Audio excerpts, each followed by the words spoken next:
좋은 아침 3부, 오늘은 앞서 소개해드린 대로 잊혀지지 않는 나비들의 박신민 씨, 그리고 네덜란드 출신 사진작가 얀 베닝, 그리고 저널리스트 힐데 얀센 기자와 함께 합니다. 안녕하세요. 하이. Hello.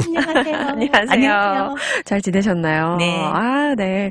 아니, 오늘 너무너무 특별한 분들 이렇게 함께 하게 돼서 너무 영광이고 또 너무 기대가 되는데, 먼저 우리 이 두 분, 우리 얀 베닝 그리고 힐데 얀센 두 분에 대해서 좀 소개 부탁드릴게요.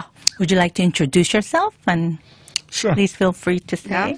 Hilda? Well, my name is Hilde, and I'm an anthropologist by training and a journalist and researcher by profession. And I lived almost 30 years abroad to work as a foreign correspondent in Asia. So it's Indonesia, India, Bangladesh, Cambodia. 오케이. 30년 넘게 그러니까요. foreign 해외 네.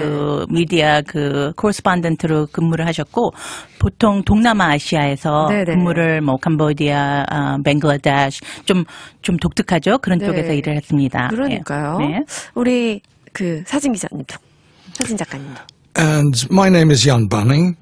I studied history, and I've been working as a photographic artist since 1981. 와.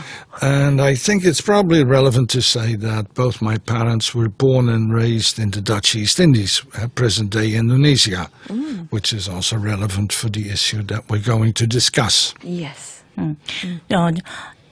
저는 역사를 전공했고요. 네.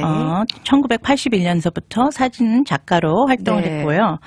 저희 부모님은 두 분 다, 그러니까 Dutch Indies, 지금은 인도네시아죠. 거기서 사셨습니다. 네. 네, 그러다 보니까 아무래도 오늘 이제 저희가 이야기할 또 이 위안부, 이 인도네시아 위안부 요런 것과도 상당히 좀 맞물리는 그런 게 있는 것 같아요. 뭐 저희가 지금 쭉 이야기를 아주 간단하게 들었기는 하지만 굉장히 특별한 분들인 것 같다라는 생각이 듭니다. 네, 그러면 어떻게 해서 이 위안부 문제가 사실은 좀 예민한 문제잖아요. 어떻게 이렇게 관심을 갖게 되셨는지 좀 많이 궁금하거든요. 네, 부탁드릴게요. You know, the comfort women issue is very special, and the fact that you guys are focusing and studying and doing your work related to it is very interesting. So, could you explain like how and why you got involved with this issue? Okay. You want to start? Yeah, I will start then. I was living in Indonesia at that time. I lived in Indonesia in the early 90s, and then later on again in 2000 till 2011. So at a certain point, I'm working as a journalist. So at a certain point, my newspaper asked me to write something about comfort women, which was related to the U.S. Congress, in which some of the comfort women gave testimony about what happened to them during the Second World War. And that was 2007. So I got into the issue and discovered that, well, there were quite a few Indonesian, there were reportings about the testimonies of Korean women. They were referring to Chinese women, to Dutch women, but they did not really refer to their own country people. Oh, yeah. So that's why I asked what is happening, and I discovered that was becoming a non-issue at that moment. So then I also met with Jan, and we discussed it, and he already did some work on the Japanese occupation time, of which he will tell, and that was then his trigger, and that brought us together, and in a sense of working together and deciding to do a bigger research and interview the people so that we could kind of bring out their stories and break the silence about the issue. Yes. Okay.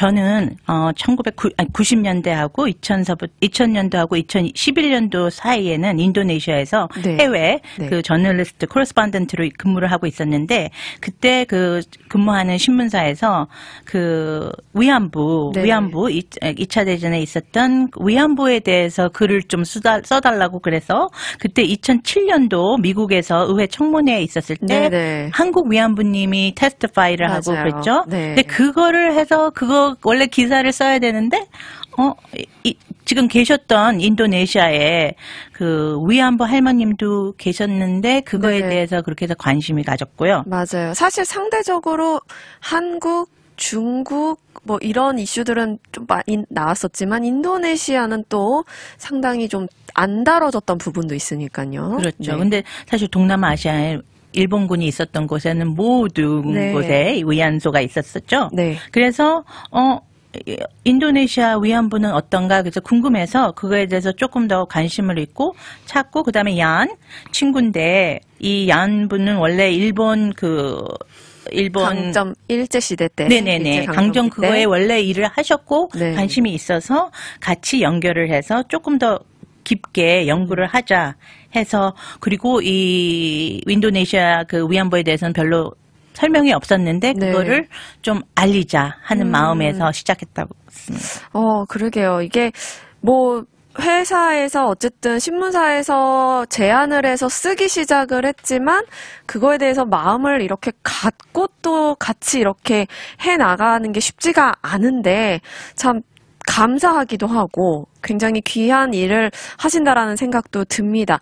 지금 그러니까 이제 쭉 그러면 인도네시아 위안부에 관해서 조사를 하고 하셨을 텐데 좀 알려주세요. 위안부에 그때 당시 이제 끌려갔던 인도네시아의 그 피해 여성들의 수가 또 얼마나 되는지, 어땠는지 그들의 삶이 정말, 좀 궁금하거든요. What you guys are doing is really extraordinary, and especially the fact that you guys are covering about Indonesian comfort women. So if you could share like about how many were there and what kind of life was it for them? Well, we can talk about that, but you asked how we came to this topic. Oh, yeah. So maybe you want to hear that as well. That's the first. So anyway, I think it's good to say that, first of all, by the time we started, both on this issue, we had been friends for about 25 years. 우리는 한 25년도 And 친구였습니다. so what played a big role for me is before we started to delve into the comfort women issue, I had done a book and an exhibition about forced laborers during the Second World War. So both white people, Dutch, but also Indonesians who were forced to work on the railway in Burma and Thailand, as well as on Sumatra. And there was a very personal reason for that, which was that both my father and my grandfather had been working as basically as slave laborers on these railways. And after finishing that, I thought it was only fair, I think you could say, to also delve into forced labor of women. And of course the most radical and shocking form of forced labor, in my opinion, was the comfort women issue. So that was, let's say, my starting point for wanting to delve into it. Okay. 사실 저는 강제징용 노동에 대해서 그거를 다루었고요. 네. 저의 아버지하고 할아버지께서는 그 강제징용 노동자였습니다. 그래서 사실 남자 강제징용 노동자에 대해서 관심이 있었지만 이거는 거의 남자분이셨고 네. 또 여자분에 관한 거에 관심을 갖게 보니까 그게 바로 위안부 여성들이었죠. 네. 뭐 살아오신 그 어떻게 보면 삶의 생활에 관심을 가질 수밖에 없었던 계기가 있었던 것 같네요. 그러면은 좀 전에 다시 질문을 드렸던 그 인도네시아 상황에 대해서 한번 답변 부탁드릴게요. Would you mind going over like about how many there were? Yeah, in general, if there are estimates, there are no hard figures about how many comfort women there were. But if you look in the whole area, then that's Asia Pacific area, they estimate that there were like with 3 million Japanese forces, there would have been in between 50 to 200,000 comfort women. And in this is comfort women in a more limited definition of women who really were forced to work as a prostitute in a brothel, which was under the authority of the Japanese military forces. Nowadays, people are also saying, well, there might be far more than that, like 400,000, some of the Chinese researchers say nowadays. And if you go back then to, there were like 300,000 Japanese military in Indonesia.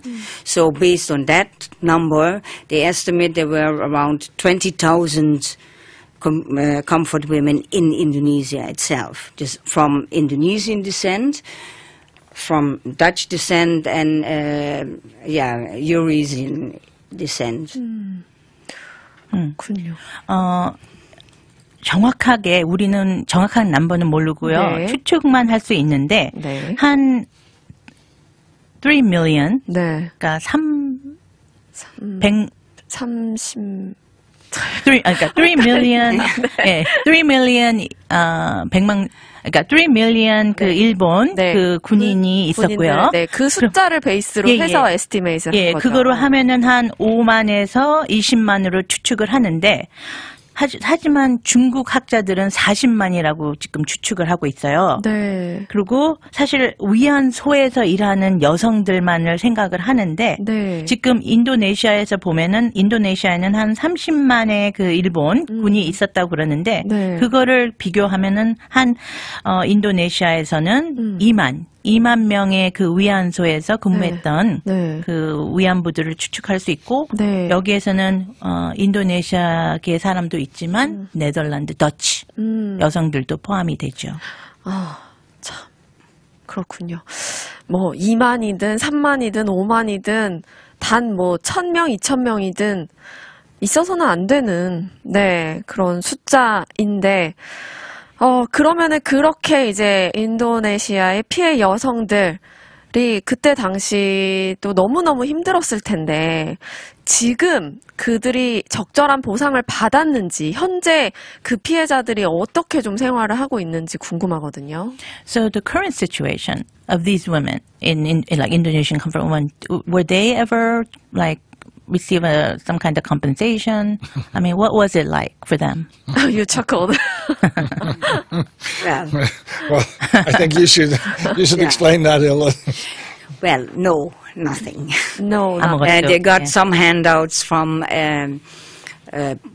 Japanese people who really felt very sorry for them, but that was a personal support for individual Indonesian comfort women.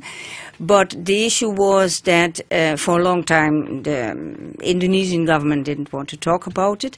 Then after 94, after there was a kind of very limited admittance of a role of Japan in enforced labor and enforced prostitution in Indonesia, the Japanese people came up with money, which was called the Asian Women Fund, and a part of that money was meant for Indonesian comfort women. So researchers came, lawyers came from Japan to have a look at the situation. But then the Indonesian government said, well, it's all very shameful. So you don't show your dirty washing in public. So please don't enlarge this sinful behavior and hand over the money to us, and we will take care of these women. And that's what the Japanese government did. They gave the money to the government, and the government said they would build old age homes for these comfort women. But yeah, that really did not materialize. I think they took better care of the money than of the women, didn't they? Yeah, that's But I have to say, but maybe, yeah, okay. 일본 개인들이 네. 사실 그러니까 인도네시아 위안부들한테 미안한 마음에 있어서 사실 개인적으로 후원을 해서 돈을 아시아 펀드라고 그래서 돈을 모금을 했죠. 네. 그래서 그랬는데 그리고 1994년도에는 일본이 약간 그 일본 정부에서 약간의 그 강제 노동 그다음에 위안부에 대해서 조금 관심을 있게 해서 좀 그 이슈를 했는데 이 돈은 일본 정부가 아니고 일본인들의 개인으로 네. 한 거죠. 그래서 돈을 모금을 했는데 이 돈 모금을 주려고 인도네시아 위안부들한테 주려고 그랬는데 인도네시안 정부에서 네. 이런 거는 좀 약간 그러니까 수치스럽고 그렇죠. 네, 그렇다고 그래서 얘기가 이거를 커지는 거 바라지 커지는 걸 않고. 바라지 않아 갖고 오히려 인도네시아 정부에서는 그 돈을 우리한테 우리가 달라. 받겠다. 그래서 우리가 위안부들을 이제 테이크케어 하겠다 그랬는데 그거는 이루어지지 않았습니다. 당연하죠. And 그게 sorry. 안 되죠. No, it's okay. I think your it's good to add that the situation in Holland was somewhat different. There were an estimated 200 to 400 people who, after the war, lived in Holland. So both, let's say, white women as well as women of mixed blood, Eurasians. And I think, what was it, 147 of them accepted money from Japan. More or less. Yeah, okay. I don't know the exact, but it's roughly like that.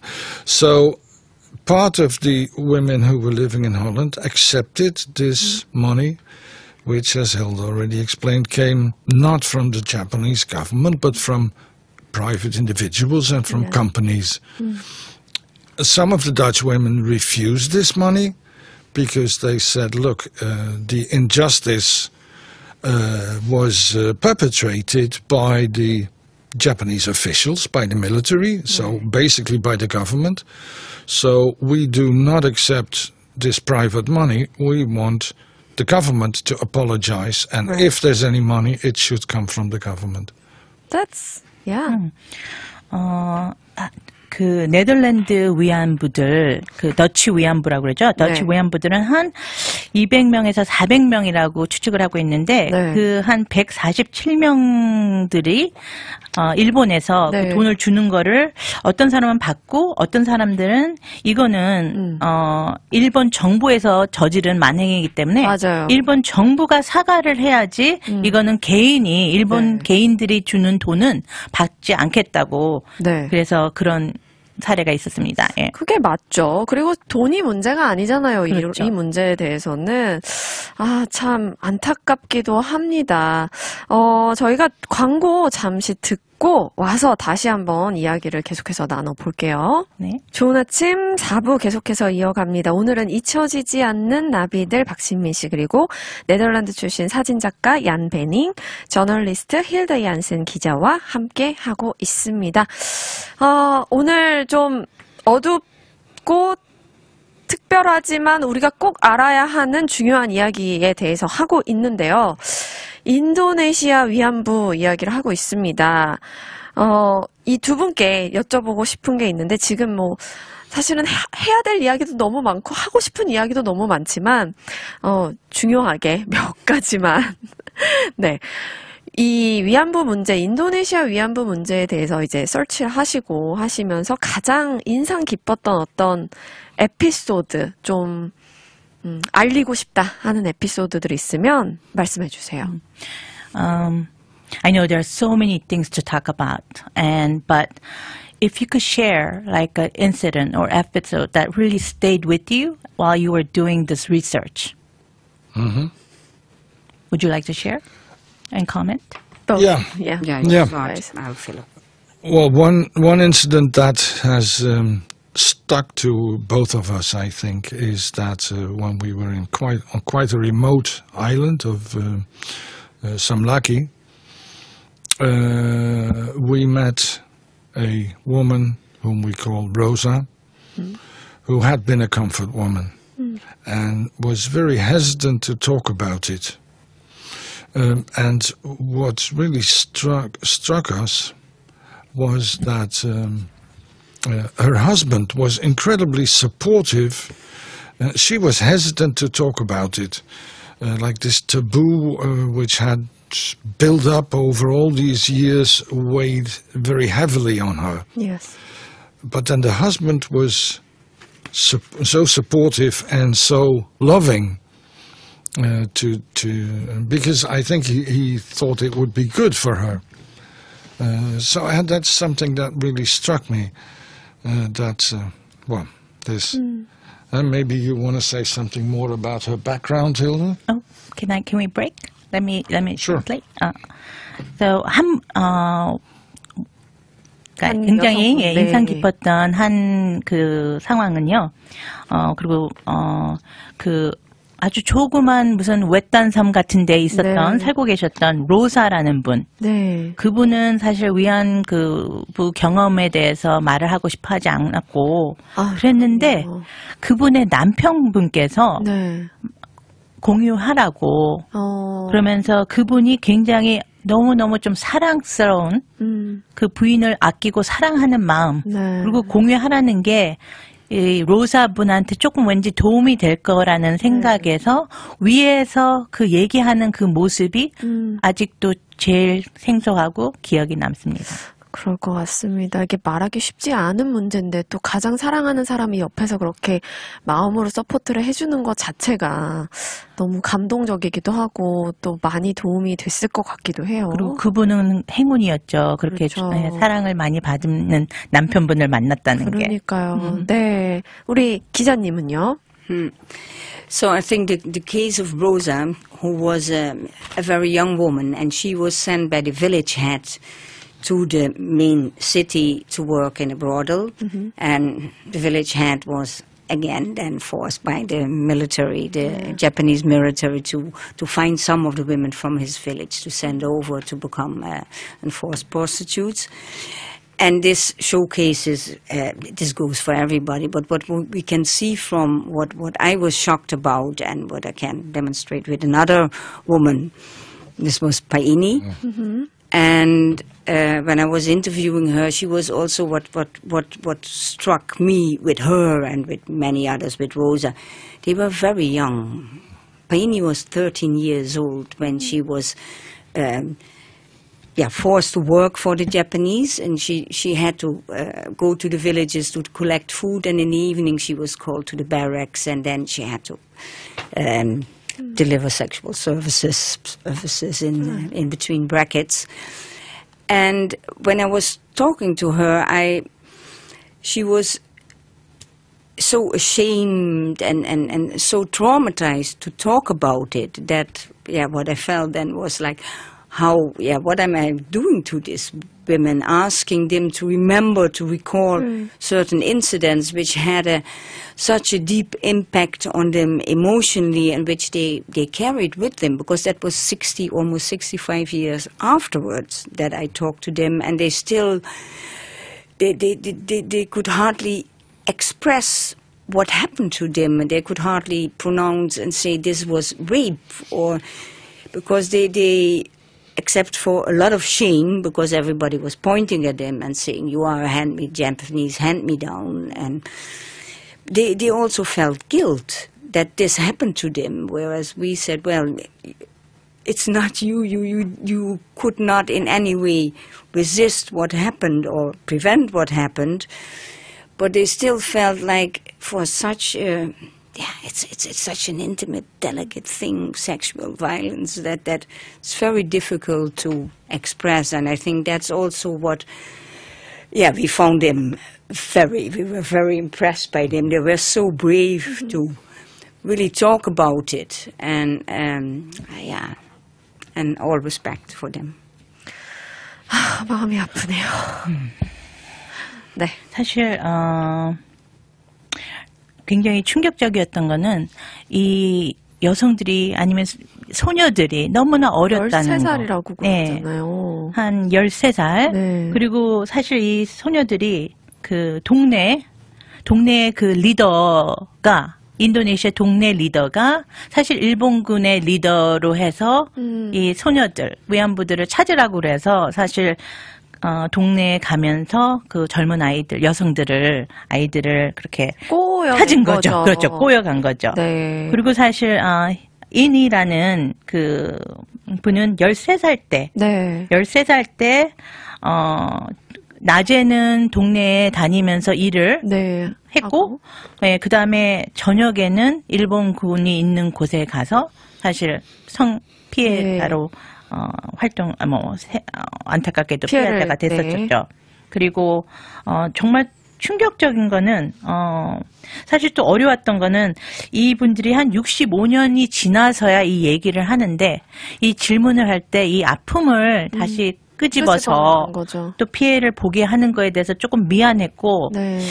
그리고 이분들이 어떻게 표현을 또 잘 어렵게 그러니까 표현도 하기를 되게 어려워하시더라고요. 네. 그리고 사람들이 다 정말 창피하고 그렇죠. 사실 죄책감은 가질 필요가 없는데도 죄책감에 맞아요. 가져서 굉장히 어려워했지만 정말 그 얘기를 하고 네. 할 수 있다는 것에 대해서 정말 굉장히 용감했던 거고 네. 굉장히 존경심이 있었습니다.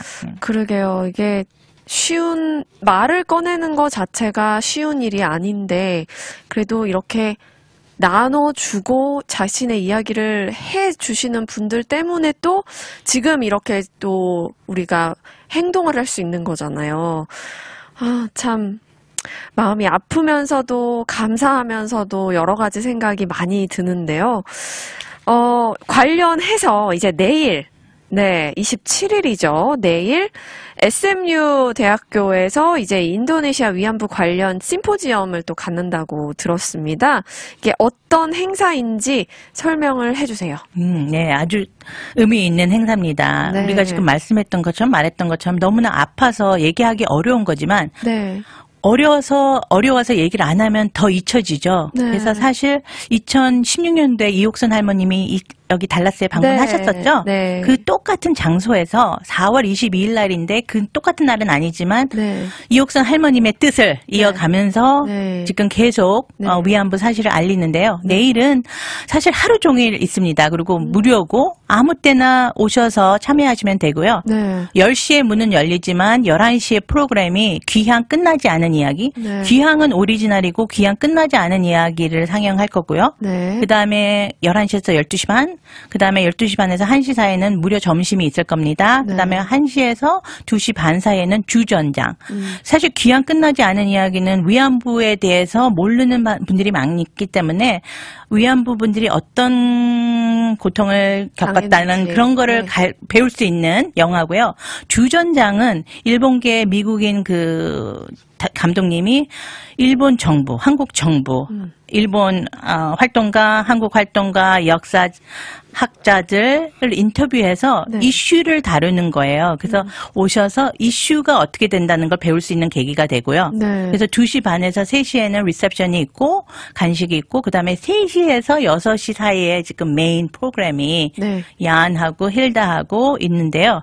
사실 우리가 지금 얀님의 그 사진들은 네. 지금 온 세계 박물관 갤러리에서 전시되고 있는 건데 네. 특별히 허락을 해주셔서 네.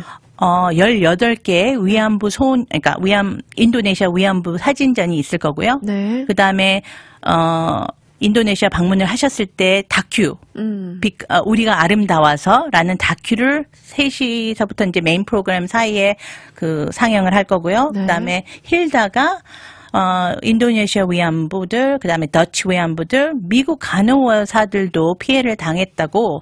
그래서 사실 정말 보통 다루지 않는 네. 그런 거를 이제 배우고 들을 수 있는 계기가 돼요. 네. 그래서 그리고 얀께서는 사진 찍으면서 이분들에 대해서 조금 더 얘기하시고 네. 그래서 많은 분들이 오셔서 무료고 무료 주차고 네. 그래서 오셔서 네. 정말 함께 배울 수 있는 계기가 되었으면 좋겠습니다. 그러게요. 이게 저희가 입국 닫고 있는다고 될 일이 아니고 정말 더 알리고 더 우리 자녀들한테도 알려주고 역사를 알려주고 그렇게 해야 앞으로의 더 미래가 보이는 것 같아요. 또 정말 잊으면 안 되는 역사는 그쵸. 그리고 이 마음이. 프로그램이요. 그러니까 주전장 기한 끝나지 않은 이야기는 조금 어렵죠. 그러니까 네. 폭행 씬이 있는데 주전장하고 우리가 아름다워서 그 다큐는 네. 사실 그렇게 폭력적이지 않기 때문에 고등학생들도 네. 이 부모님이 듣고 계신다면 아니면 네. 할머님들도 듣고 계신다면 고등학생이 있는 분들한테는 좀 여기에 오셔서 네. 학생들한테 와서 네. 이거를 경험하고 들으라고 이 지금 네덜란드에서 어제 오셨거든요. 네. 이분들의 귀한 네. 그 강의도 좀 정말 들으면 많은 젊은이들도 많이 그러니까 관심을 갖고 좀 큰 도움이 될 것 같습니다. 네, 많은 분들이 참여해 주셔서 관심 갖고 또 함께 해주시면 좋을 것 같습니다. 우리 마지막으로 우리 두 분 또 이런 행사들 계속해서 이 위안부 활동들을 이제 하시는데 앞으로 이루고 싶은 또 비전이 있으시다면요? I know you're going to continue with this issue of researching and doing the work. So what do you hope to accomplish in the future? Or the vision do you have for this issue? Well, I think it's partly an homage to these women themselves. As Hilda already said, we have deep respect for the fact that they were willing to present their stories, and not anonymously, but even show their faces. So that is a very important aspect, I think. It's a clear example of abuse of women by the authorities, in this case, and the Japanese military.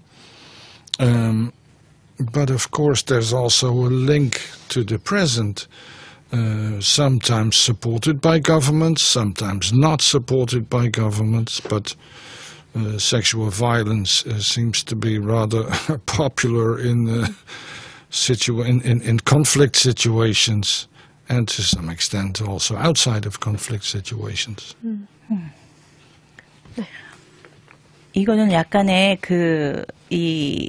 굉장히 어렵게 얼굴도 내미시면서 그쵸. 이 자기의 그 아픔을 같이 공유해 주셨던 분들을 존경하는 오마주라고 생각합니다. 네. 그래서 사실 이 여성들의 폭행을 당하는 거는 어떨 때는 그 힘이 있는 정부에서 아니면 또 정부가 아닌 상황에서도 굉장히 지금 성폭행이 되게 많잖아요. 그렇죠. 그래서 사실 이거를 계속 알린다고 연결이 된 거기 때문에 네, 예. 이런 것들을 계속해서 예방해 나가고 또 잘못됐다라는 거에 대한 목소리를 높일 수 있는 그런 일들을 계속해서 해 나가실 것 같습니다. 우리 또 기자님은요?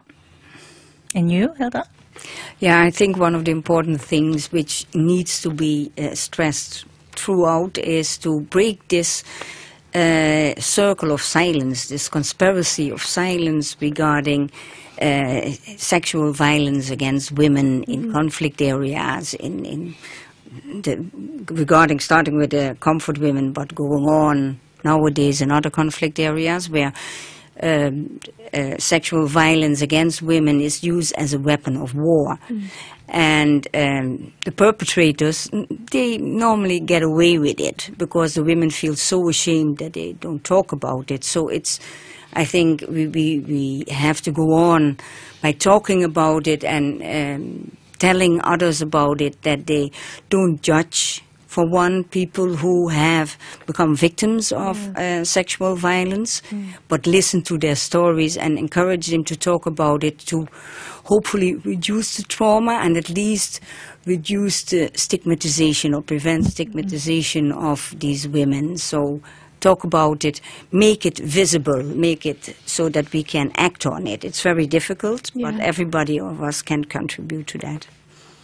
Right.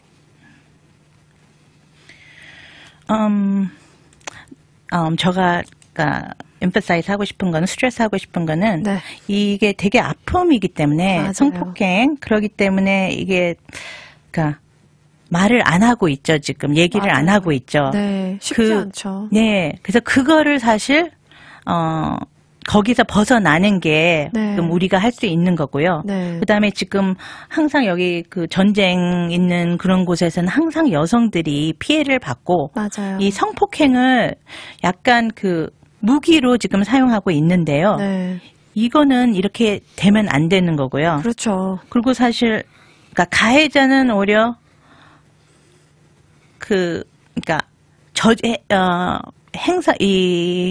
이런 범죄를 이루면서 아무 가책도 못 느끼잖아요. 그냥 넘어가는데 네. 오히려 피해자들이 창피해하고 맞아요. 오히려 가슴에 이걸 어려워하고 그러는데 사실 우리가 사회가 좀 바뀌어서요. 네. 이 얘기를 하고 이 피해자들을 오히려 우리가 힘을 줘서 네. 이분들이 편하게 얘기를 해서 우리는 듣고 배우고 네. 그래서 사실 좀 이게 보이면서 또 행동으로 뭔가가 이루어져서 그게 필요하다고 생각합니다. 네, 뭐 우리가 계속 목소리를 높이고 이런 이슈에 대해서 이야기를 하면 또 잘못한 사람들에게는 또 그만한 어떤 뭐 우리가 눈에 보이지 않는 형벌이라도 또 그런 이슈화 시키고 또 공공연화 시킬 때에 또 그들에게 가는 피해가 분명히 있을 거고요.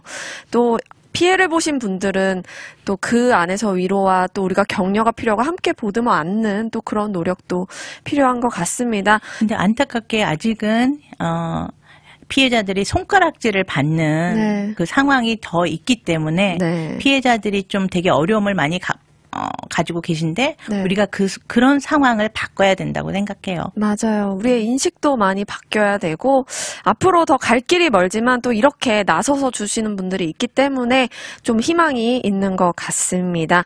오늘 정말 많은 것 배우고 함께 느끼는 시간이었는데요. 함께 해주셔서 우리 두 분 또 우리 박시민 씨 세 분 함께 해주셔서 정말 감사합니다. 감사합니다. Thank you for being here and Thank spending you. your time Thank you with for having us. Yes, thank you very much. Thank you.